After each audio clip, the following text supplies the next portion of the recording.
And I said, last I checked, the rocket's from Mars. Okay, so why are you, a biologist, that's stuck with only one kind of life, passing that kind of judgment on what could be life on another planet?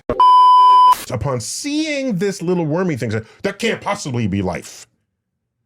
And I thought, wow, he's really certain about this.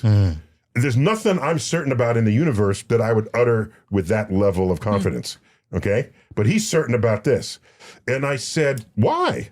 And then he said, because that's a fraction the size of the smallest life on Earth. And I said, last I checked, the rocket's from Mars. Okay, so why are you, a biologist, that's stuck with only one kind of life, passing that kind of judgment on what could be life on another planet? Well, it's amazing that you were in that room, first of all. That's pretty cool. The second, though, is that we know now that the size is not necessarily a determinant of life forms. Their base, like ribosome itself, the presence of a ribosome, I will argue, would be life, right? It has to come together through biology. So size itself is not what I would go after if I were to first criticize that sort of finding.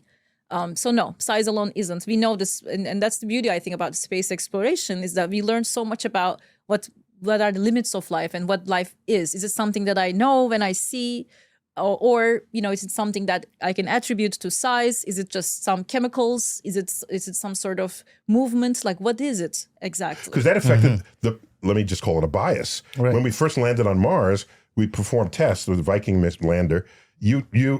We have our own bias, life as we know it. What we're looking for. Right. Yeah, and if something's there that you're not looking for, will you find it? Right, especially if you have a preconceived notion of what it should be. Preconceived of what it should be. I'm just happy that the universe has confirmed that size does not matter.